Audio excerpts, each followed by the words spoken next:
Company कितने तरीके के सिक्योरिटीज़ इशू करती है, पहले हम वो डिस्कस करेंगे आज। कंपनी कितनी तरीके की सिक्योरिटीज़ इशू करती है। In terms of capital there are two types of securities. अगर मैं कैपिटल की बात करूं तो there is equity share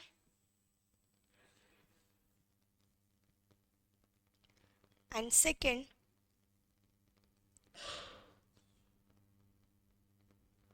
equity share with differential voting rights हो सकते हैं, equity shares with equal voting rights भी हो सकते हैं।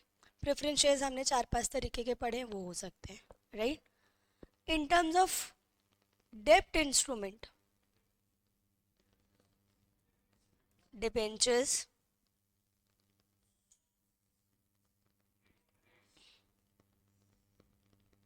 बॉन्ड्स,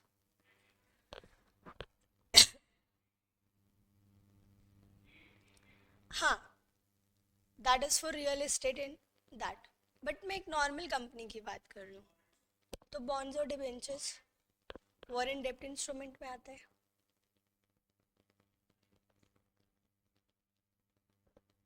डेब्ट थोड़ी ना है, वो तो लोग खरीदते हैं पैसे देके। तो इसके अलावा कोई और सिक्योरिटी है तो वो है वॉरेंट्स। यही सबसे कंपनी फंड रेज करती है। प्रेफरेंस शेयर्स, थैंक यू दीदी, का रिडेम्पशन होता है। क्या होता है रिडेम्पशन में? मैडम प्रेफरेंस शेयर्स इशू किए, एक टाइम के बाद कंपनी प्रेफरेंस शेयर होल्डर्स को फंड वापस दे देती है, प्रेफरेंस शेयर्स लेके कैंसिल कर देती है। उस पूरे प्रोसेस को, उस टर्म को बोलते हैं रिडेम्पशन। सेम होता है डिबेंचर के साथ।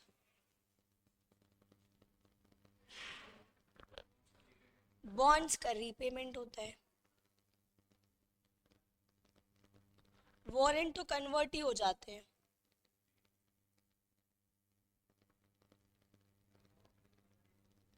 डिपेंड करता है सर, अगर कन्वर्टेबल बॉन्ड्स होंगे तो कन्वर्ट हो जाएंगे, नहीं होंगे तो रीपे ही होंगे। मतलब बॉन्ड्स को ख़त्म करने का तरीका रीपेमेंट ही होता है, या कन्वर्ट हो गया तो इक्विटी में चला जाएगा। अब एक टर्म आता है buyback, that is only for equity shares. मतलब अगर आपको इक्विटी शेयर्स ख़त्म करना है तो आप टर्म यूज़ करोगे बायबैक। और अगर बायबैक टर्म याद आ रहा है आपको तो उसके साथ सिर्फ एक ही टर्म जुड़ेगा, दैट इज इक्विटी शेयर्स। समझ में आ रहा है? तो इक्विटी शेयर्स का होता है, मैडम क्या इससे कैपिटल रिड्यूस हो जाएगा? हो जाएगा, होगा। कैसे होगा? सपोज करो कल कौन सी कंपनी का नाम था, कंपनी अपने शेयर वापस खरीद रही है, बता रही हूँ कैसे, बता रही हूँ। एक कंपनी है,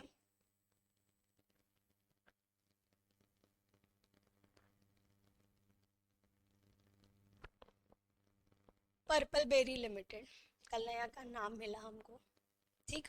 एक कंपनी है पर्पल बेरी लिमिटेड, कंपनी का existing authorise share capital is ₹1 crore। Clear? The paid up share capital is ₹80 lakh divided into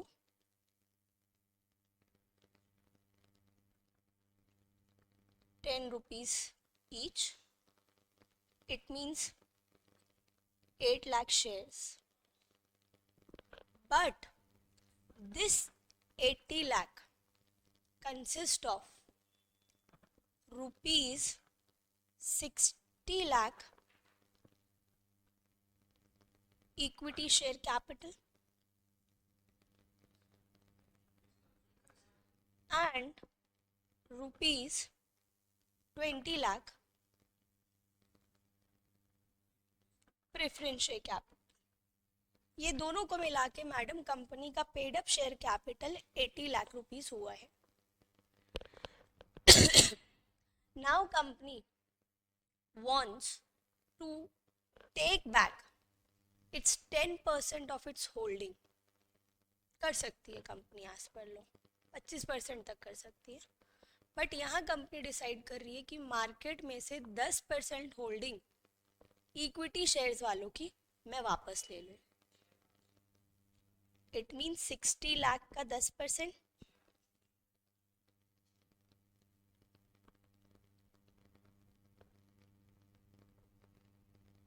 तो कंपनी जब ये 6 lakh equity share capital divided into 60,000 equity shares, जब ये कंपनी मार्केट में stock exchange में आके after taking approvals stock exchange से through public को ये बताएगी कि हम बायबैक के ऑफर के साथ आ रहे हैं. सपोज करो जब ये 60 लाख कंपनी ने रेस किया, जब ये 6 लाख शेयर्स कंपनी ने रेस किए थे, तो शेयर होल्डर्स को देने पड़े थे ₹500. प्रीमियम में रेज हुआ था. I am not talking about the face value. ठीक है, फेस वैल्यू तो हमने 10 ली है, और जो पेड अप कैपिटल में दिखता है वो फेस वैल्यू के साथ दिखता है, मार्केट वैल्यू नहीं दिखता. 500 रुपये में कंपनी ने इशू किया था. 4 साल बाद उसका rate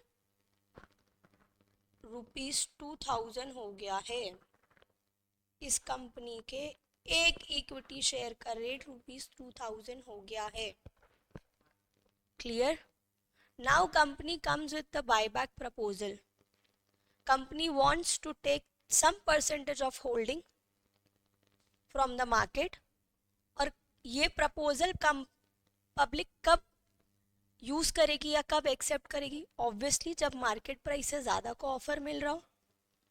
so company decided to give this 60,000 shares का offer at a rate of ₹2300. तो मैं बोलूँगी ठीक है, मैंने इतने साल होल्ड करके रखा, 23 में बढ़िया अपॉर्चुनिटी मिल रही है, मैं कंपनी को उसके शेयर देती हूँ, कंपनी मुझे 2300 पर शेयर का रेट में देगी और वो शेयर वापस कंपनी के पास. क्या company after having this procedure कि company made the payment to the share holders who tendered the bid and company took the shares, is the buyback is over? No, company will extinguish that shares. क्या company वो shares उठा के किसी और को दे सकती है? नहीं मैडम, वो तो ट्रांसफ़र होता है, वहाँ पे एक्सचेंज ऑफ मनी होता है. यहाँ पे कंपनी के पास जैसे ही शेयर्स आए, कंपनी को उसको एक्सटिंग्विश करना पड़ेगा. And the entire timeline we going to study for this. जैसे ही कंपनी एक्सटिंग्विश करेगी, ये 6 लाख से जो ये 60 लाख में से 6 लाख माइनस हो जाएगा, तो कंपनी का पेड अप इक्विटी कितना बचा? 54 lakh equity share capital.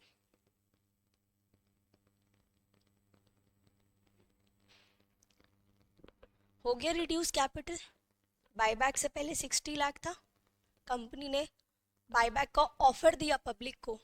I am saying buyback का ऑफर दिया, लोगों ने उस पर बिड किया, टेंडर किया, वो ऑफर को बिड किया, और उसके बाद उन्होंने जैसे ही एज पर द प्रोसेस एक्सेप्ट हुई बिड लोगों की, कंपनी ने एक्सेप्ट की, कंपनी उनसे शेयर्स लेगी, उनको as decided in the offer letter amount pay करेगी और उस शेयर्स को एक्सटिंग्विश करेगी, कैंसिल कर देगी. आइडेंटिफिकेशन ही खत्म. इसके लिए NSDL से बात करना पड़ेगा अगर डीमैट में है, या CDSL से बात करना पड़ेगा अगर डीमैट में शेयर्स है. अगर फिजिकल शेयर सर्टिफिकेट है, फाड़ के जला देंगे, डिस्ट्रॉय. और उस वजह से जैसे ही आप एक्सटिंग्विश करोगे you will file a return with the ROC, जिसकी वजह से आपका existing paid up equity share capital reduce होके आफ्टर बायबैक एक नया इक्विटी शेयर कैपिटल दिखेगा। This is the entire process of buyback, जहाँ पे अब समझ में आया कैपिटल रिड्यूस हो रही है और इक्विटी शेयर के लिए कर रहे हैं हम ये। मैडम यहाँ पे प्रेफरेंस शेयर्स भी है, इसका बायबैक कर लेंगे क्या? नहीं, इसका रिडेम्पशन करेंगे। Clear? So whenever a company buy its own shares from the shareholders and after that company extinguish that shares, which in turn creates a reduction in capital, that is called buyback.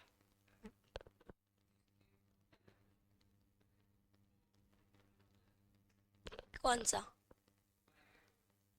किसी के नाम पे नहीं जाएगा sir, किसी के नाम पे नहीं जाएगा। देखो क्या होता है, यहाँ तक समझ में आया? कंपनी का 80 लाख कैपिटल है, ये समझ में आया?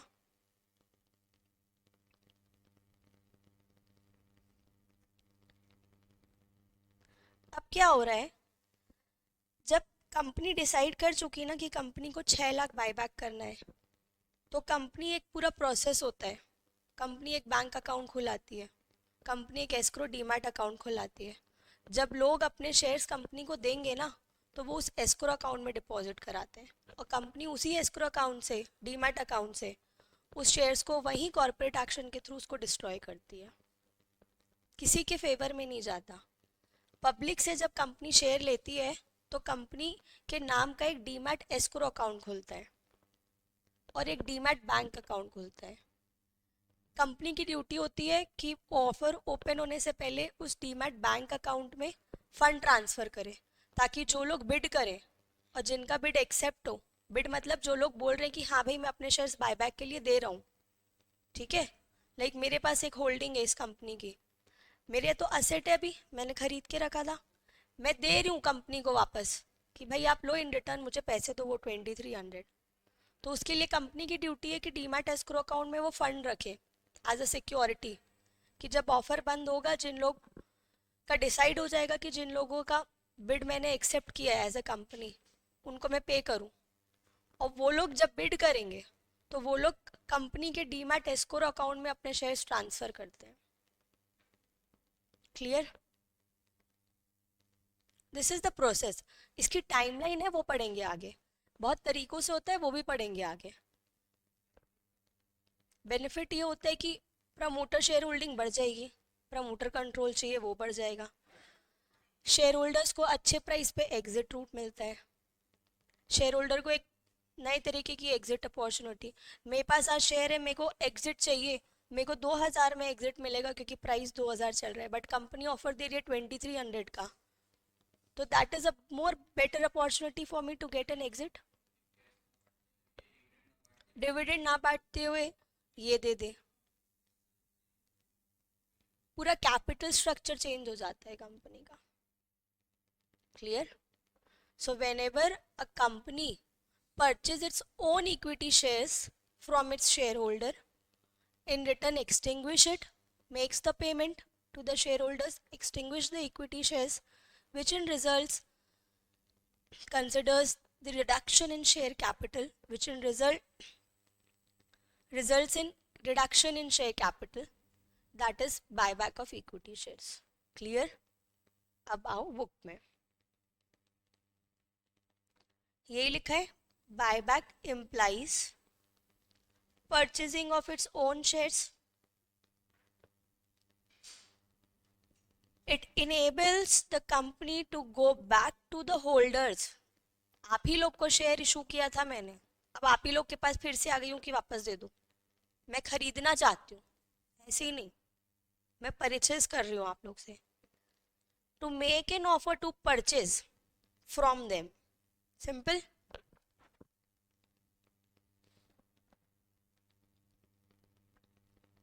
There are generally two ways company can distribute cash to its shareholder. What are the two ways? अरे शेयर होल्डर्स को किस तरीके से, डिविडेंड या बायबैक? बोनस तो कैशलेस ट्रांजेक्शन है sir, it is a capitalisation of reserve, right. तो company दो तरीके से ही कैश बांट सकती है, या तो डिविडेंड दे दे या तो बाय बैक कर ले। डिविडेंड में शेयर्स नहीं जाते, शेयर्स की होल्डिंग तो शेयर होल्डर के पास होती है, बायबैक में शेयर्स चले जाते हैं शेयर होल्डर्स के पास। क्लियर? ऑब्जेक्टिव पढ़ो एक बार बस। प्रमोटर शेयर होल्डिंग इंप्रूव हो जाएगी, अर्निंग पर शेयर इंप्रूव हो जाएगा, नंबर ऑफ शेयर्स कम हो जाएंगे, प्रॉफिटेबिलिटी बढ़ेगी, वहीं से तो निकलता है ना। रिटर्न ऑन कैपिटल इंप्रूव हो जाएगा, additional exit opportunity to the share holders. Hostile take over नहीं कर सकते। सपोज करो कोई 5% 5% 5% करके टेक ओवर करना शुरू कर दिया, कंपनी फट से बायबैक ले आएगी और प्रमोटर होल्डिंग इंक्रीज कर देगी। अगर प्रमोटर होल्डिंग ही ज़्यादा होगी तो प्रमोटर के शेयर थोड़ी ना कोई टेक ओवर कर पाएगा, तो हॉस्टाइल टेक ओवर प्रिवेंट हो जाएगा। Return of surplus cash, so these are some of the objectives. Paper में नहीं पूछेगा what is the objective, but आपको पता होना चाहिए कि बायबैक का यूज क्या है, ठीक। अब शुरू होता है हमारे काम की चीज यहाँ से। इससे पहले जो मैंने इंट्रोडक्शन दिया वो भी काम का था, ये भी नहीं दिख रहा होगा आप लोगों को, अच्छा शीट में दिख रहा है, ठीक है। अगर अनलिस्टेड कंपनी है तो बायबैक करेगी section 68, 69, 70 and rule 17 of share capital and debenture rule. और अगर लिस्टेड करो इसको तो दोनों जगह अनलिस्टेड लिखा है।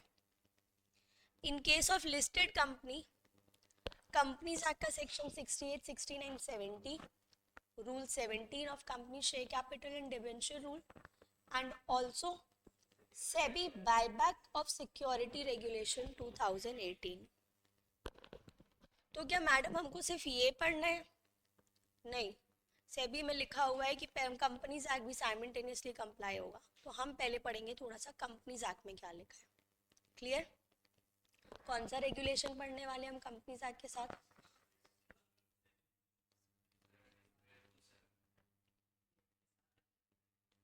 I am saying companies act के साथ सेबी का कौन सा रेगुलेशन पढ़ने वाले हैं? मेरे ख्याल से अभी तक का सबसे सिंपल नाम होगा ये, है ना? सब हाँ बोल रहे हैं इसलिए।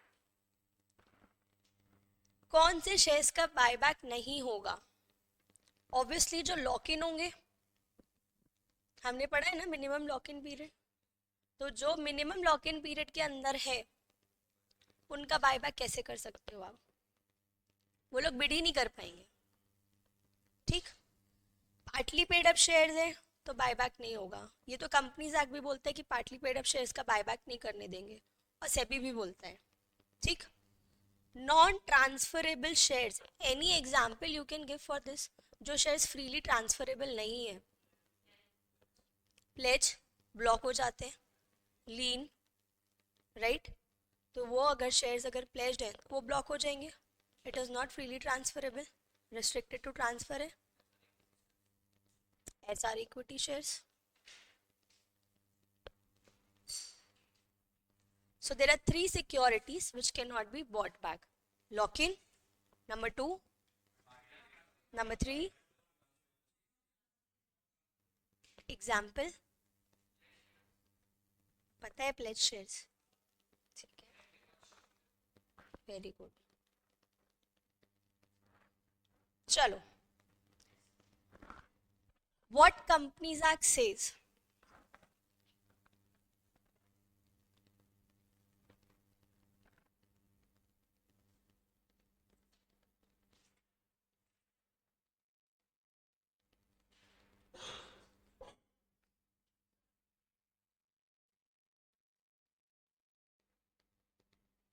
शॉर्ट में कंपनीज एक्ट सेज कि कोई भी कंपनी बायबैक करेगी इक्विटी शेयर्स का, ठीक है मैडम। जो बायबैक करेगी उसके लिए जो फंड यूज होगा वो कहाँ से आएगा? So the source of fund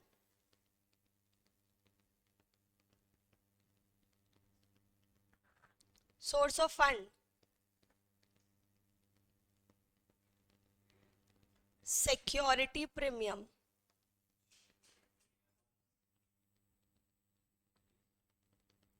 free reserves, और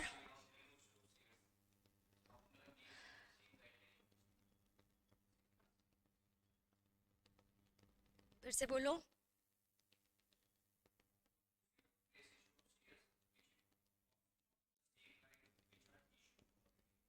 उसे बायबैक कर सकते हैं। मैं पूछ रही हूँ what is the source of fund. 6 lakh buyback के लिए पैसे देने पड़ेंगे ना लोगों को, तो वो फंड कहाँ से लाओगे?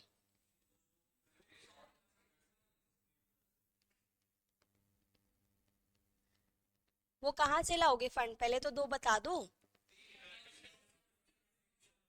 सिक्योरिटी प्रीमियम में जो अमाउंट पड़ा है वो, और फ्री रिजर्व से। फ्री रिजर्व में capital reserve, debenture redemption reserve, capital redemption reserve आएगा? हाँ, नहीं आएगा। That is use only for the purpose of bonus shares. General reserve is a free reserve. पहले पढ़ो फ्री रिजर्व्स के अंदर क्या क्या है और क्या क्या नहीं है। Capital reserve, capital redemption reserve, debenture redemption reserve, these are not free reserves. General reserves, security premium, ये सब फ्री रिजर्व्स में आ जाता है फिर। क्लियर? हाँ, this includes this in reserves category. Clear? Proceeds of issue of any shares और securities, पहले कभी इशू किए हो, उससे जो प्रोसीड्स आई हैं वो यूज कर सकते हो, लेकिन no buyback of any shares shall be made out of the proceeds of earlier issue of same kinds of shares। Equity share buyback कर रहे हैं तो प्रेफरेंस शेयर्स का प्रोसीड यूज कर सकते हैं, बट वो इक्विटी शेयर्स का प्रोसीड नहीं यूज कर पाएंगे। फॉर एग्जाम्पल, ये 60 लाख रुपीज में से आप 60 लाख रुपए वापस देने के लिए नहीं यूज कर सकते, इस 20 लाख को पहले यूज कर सकते हो। सिंपल, ये कंपनीज एक्ट बोलता है। दूसरी बात कि from proceeds of issue,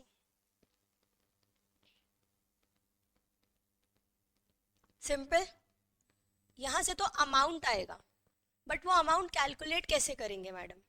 what would be the quantum of buyback? क्या पूरा का पूरा शेयर बायबैक कर सकते हैं? नहीं। क्या 50% भी कर सकते हैं? नहीं कर सकते। 25% भी किसका?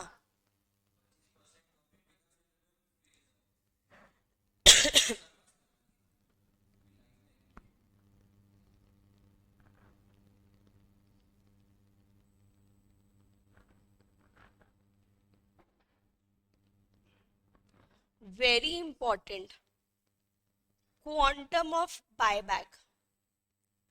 What is the quantum of buyback? Madam, दो तरीके से हो सकता है कंपनीज एक्ट में। पहला, बोर्ड रिजोल्यूशन के through,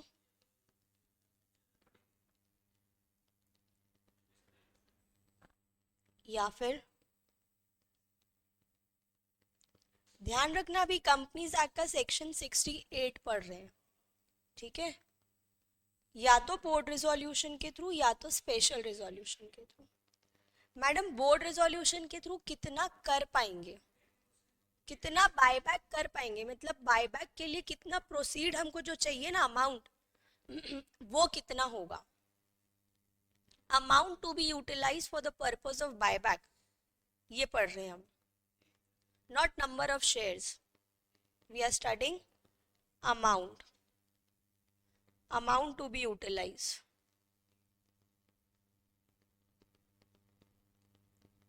for buyback।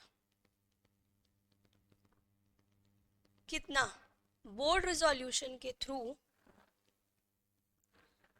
Up to 10% of, नहीं,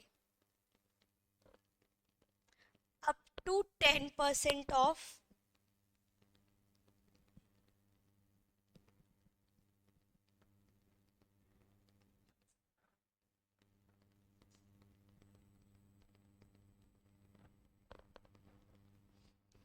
यही लिखा है वहां पे।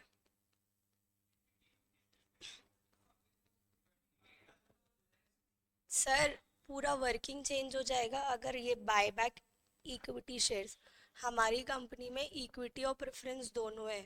तो जब हम 10% के लिए अमाउंट कैलकुलेट करेंगे ना, तो हम सिर्फ 60 लाख प्लस फ्री रिजर्व्स का 10% कैलकुलेट करेंगे। वो भी बता रही हूँ, बताऊंगी बताऊंगी, पहले यहाँ तक आओ। ये समझा? स्पेशल रिजोल्यूशन, अगर आप 10% of paid up equity plus free reserve तक बायबैक करते हो तो बोर्ड रिजोल्यूशन से चल जाएगा। कंपनी बोर्ड मीटिंग में बोर्ड रिजोल्यूशन पास करे और प्रोसीजर आगे बढ़े। But if the company wants to buy back up to 25% of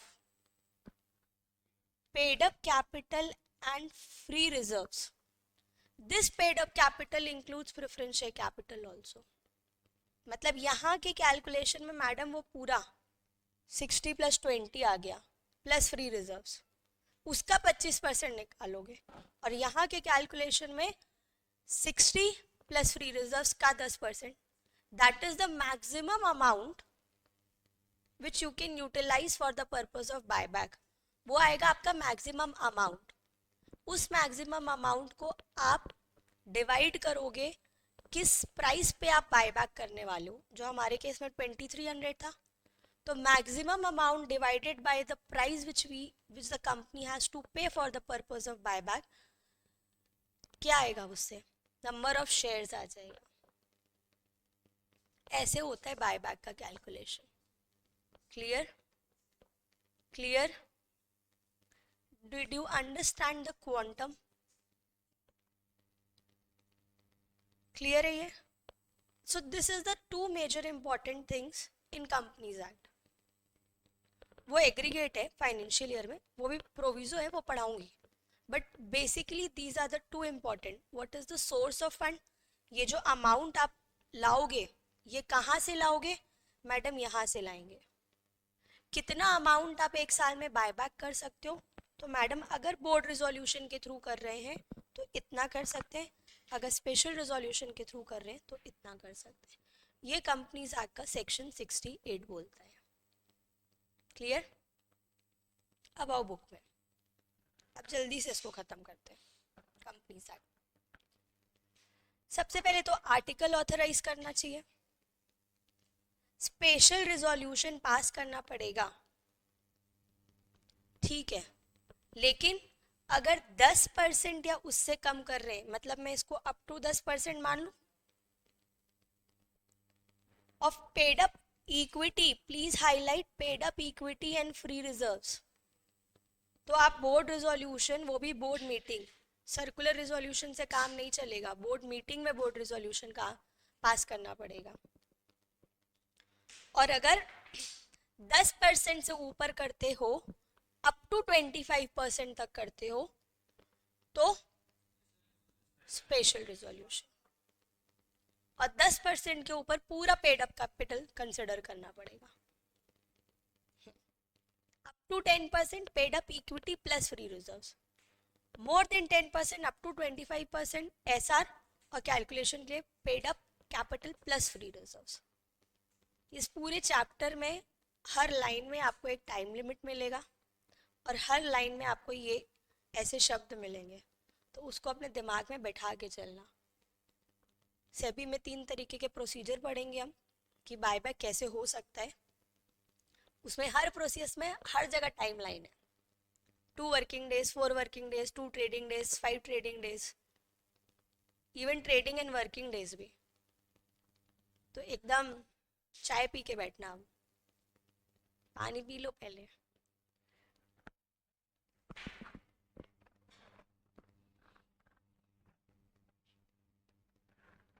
The buyback should be less, should be 25% or less of the paid up capital and free reserves.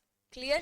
अगर ये करते हैं तो SR लगेगा, ये हम पढ़ चुके. However, in respect of buyback of equity shares in any financial year, reference to 25% in this clause should be constructed with respect to total paid up equity share capital in that financial year. मतलब आप भले यहाँ पे 25% of paid up equity share capital, sorry paid up capital of free reserve कर रहे हो, उसमें भी जो भी अमाउंट आए that should not be more than 25% of the paid up equity share capital in one financial year. समझा? समझा? समझा कि नहीं समझा? सही से बताओ, फिर से बताऊं? अरे कुछ तो बोलो.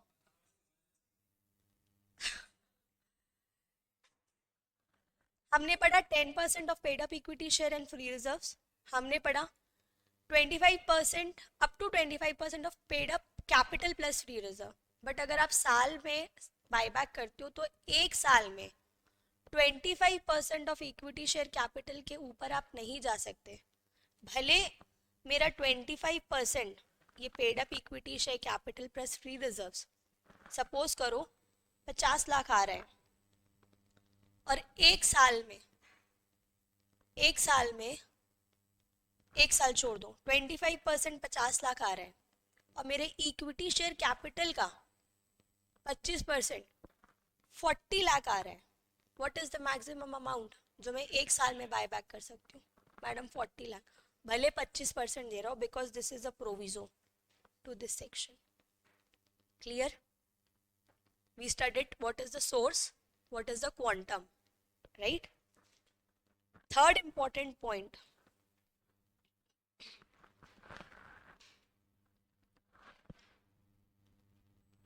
one, two, three. Fourth important point,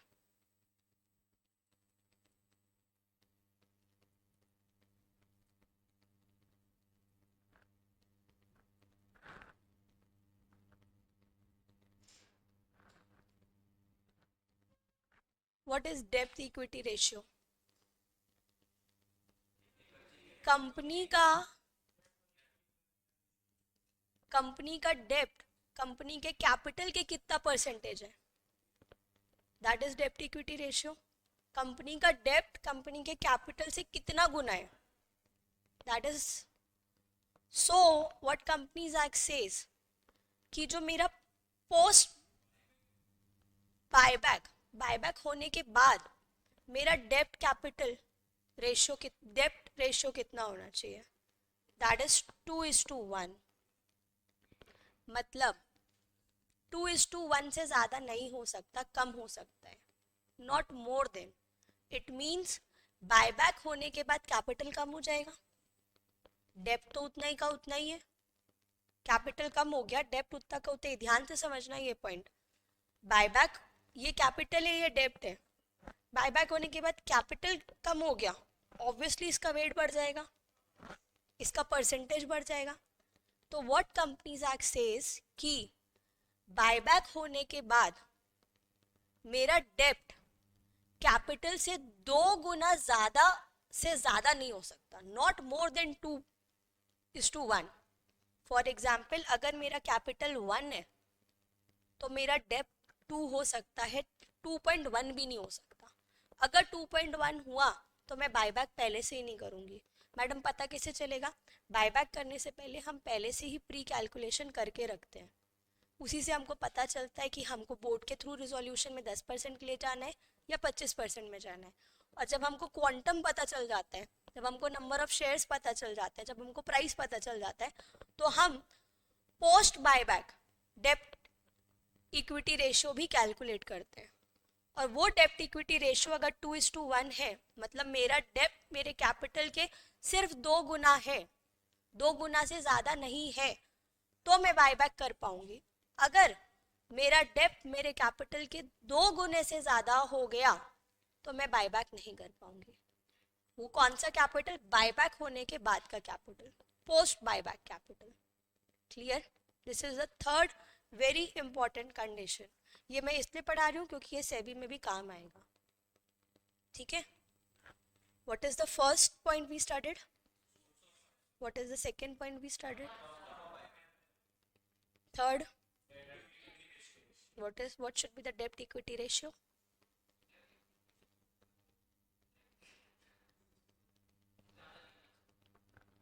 Not more than 2:1. ठीक. इसलिए लिखा है यहाँ पे the aggregate of secured unsecured debt of the company after buyback is not more than twice the paid up capital and free reserves. यही लिखा है. Fully paid up shares का होना चाहिए मैडम.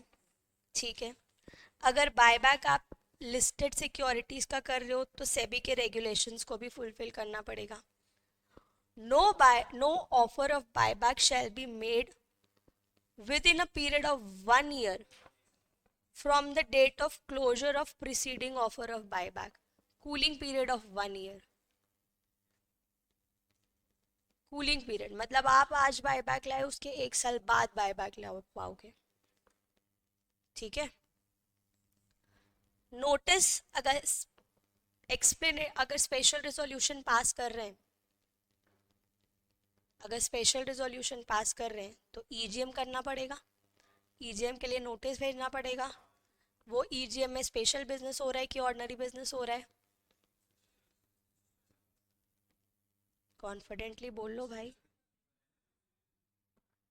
तो एक्सप्लेनेटरी स्टेटमेंट भी जाएगा. स्पेशल बिजनेस है तो नोटिस का. ठीक. कंपनीज एक्ट ये भी बताता है कि एक्सप्लेनेटरी स्टेटमेंट में क्या क्या पॉइंट्स आते हैं. For exam purpose that is not relevant, तो I have not mentioned it. ठीक है. जब भी कंपनी बायबैक प्रपोज करती है, चाहे वो बोर्ड रिजोल्यूशन के थ्रू हो, this is the ROC compliance, चाहे वो बोर्ड रिजोल्यूशन के थ्रू हो या स्पेशल रिजोल्यूशन के through, the company shall before making such buyback, जब ऑफर खुलने से पहले फाइल विद द रजिस्ट्रार, और अगर लिस्टेड कंपनी है तो SEBI, a declaration of solvency SH9. ठीक है. फॉर्मेट देता है कंपनीज एक्ट, उसके अकॉर्डिंग हमको बनाना रहता है. It shall be signed by at least 2 directors, one of whom shall be the managing director if any. और इस डिक्लेरेशन ऑफ सॉल्वेंसी के साथ एक एफिडेविट भी अटैच होता है कि कंपनी आने वाले 1 साल में इंसॉल्वेंट नहीं होने वाली है. So declaration of solvency plus affidavit. Affidavit में क्या बता रहे हैं डायरेक्टर्स कि कंपनी आने वाले 1 साल में इंसॉल्वेंट नहीं होगी, दिवालिया नहीं. भैया पैसे कंपनी के पास अभी पैसे हैं, बायबैक कर रही है, इसका मतलब ये नहीं है कि कंपनी आने वाले 1 साल में इंसॉल्वेंट हो जाए. उससे अच्छा तो कंपनी बायबैक ही ना लाए, यूज़ करे उस पैसे को पहले अपने क्रेडिटर्स को देने के लिए. Clear. Now where the company buy back its own shares, it shall extinguish and physically destroy it within 7 days from the date of completion.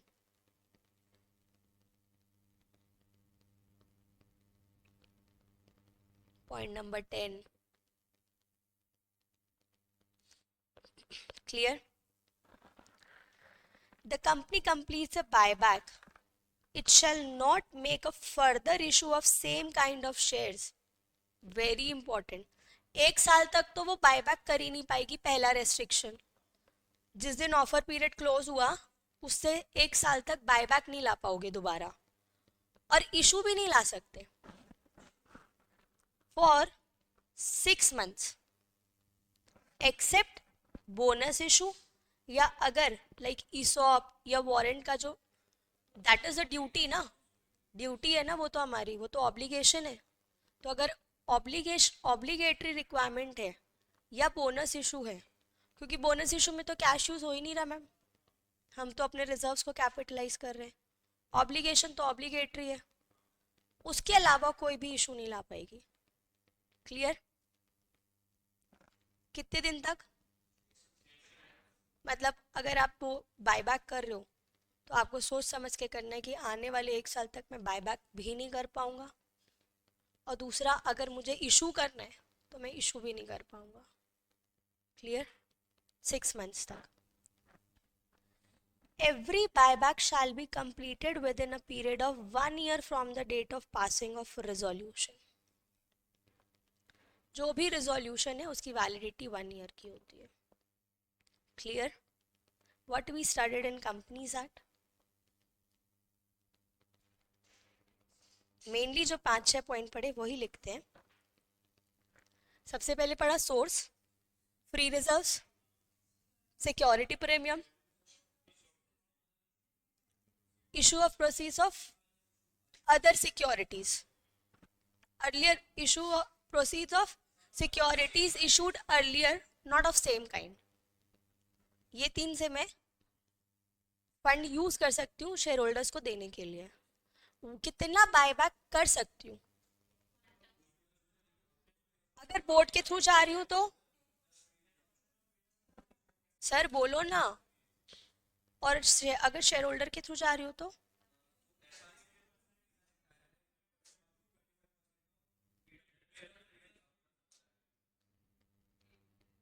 तो आप भी बोल लो। डेब्ट इक्विटी रेशियो कितना होगा? Not more than 2:1। Post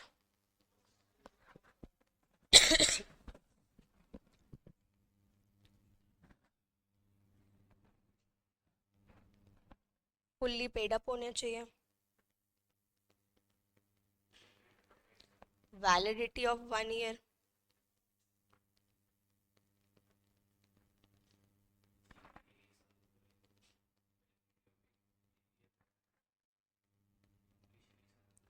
restriction, we studied 2 restrictions। Number 1, company shall not buy back, no buyback offer shall be made by the company in the upcoming 1 year। no buyback offer।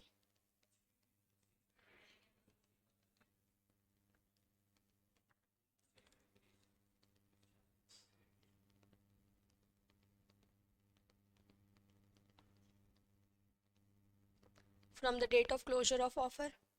and दूसरे restriction, no further issue for 6 months।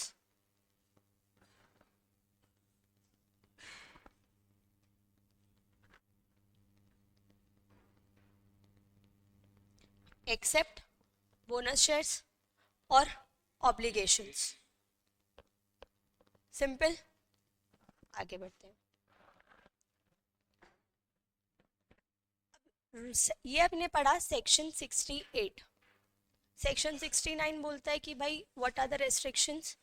Section 70 बोलता है, section 68 बोलता है कि जितना amount आप buyback के लिए यूज़ कर रहे हो उतना अमाउंट आपको जो फाइनेंशियल ईयर क्लोज होगा, जो ऑडिटेड फाइनेंशियल स्टेटमेंट बनेगा, उतना सेम अमाउंट का रिफ्लेक्शन आपको एक रिजर्व क्रिएट करना पड़ेगा, कैपिटल रिडेम्पशन रिजर्व, उसमें शो करना पड़ेगा। Clear? That is for accounting purpose, not for us. But we as a CS जब हम बैलेंस शीट साइन करते हैं तो हमको याद रखना पड़ता है कि अच्छा पिछले साल बायबैक हुआ था तो अभी के ऑडिटेड फाइनेंशियल स्टेटमेंट में एक कैपिटल रिडेम्पशन रिजर्व दिखना चाहिए, वो तब याद रखना पड़ता है। और फिर एक सेक्शन है 70 जिसमें बेसिकली रेस्ट्रिक्शंस है किस किस के थ्रू बायबैक नहीं कर सकते, holding subsidiary, investment company and all. ठीक, वो भी रुक जाते हैं हम। हमारे लिए जो बेसिक 6 चीज़ें अभी हमने पढ़ी ना वो इम्पोर्टेंट था। सेक्शन 68 के साथ साथ एक रूल है, rule 17 of company share capital and debenture rule. Madam क्यों? सेक्शन 68 में तो ये बता दिया 25% करना है, डेब्ट इक्विटी रेशियो 2:1 से ज़्यादा नहीं होना चाहिए, but there are some more procedural things which is written in rules. जैसे हमको बताया कि आपको डिक्लेरेशन ऑफ सॉल्वेंसी फाइल करना है ऑफर ओपन होने से पहले बट डिक्लेरेशन ऑफ सॉल्वेंसी किस फॉर्म में होगा? SH9 में होगा, वो रूल में लिखा है। ठीक है, तो अब हम रूल का थोड़ा सा पार्ट पढ़ेंगे।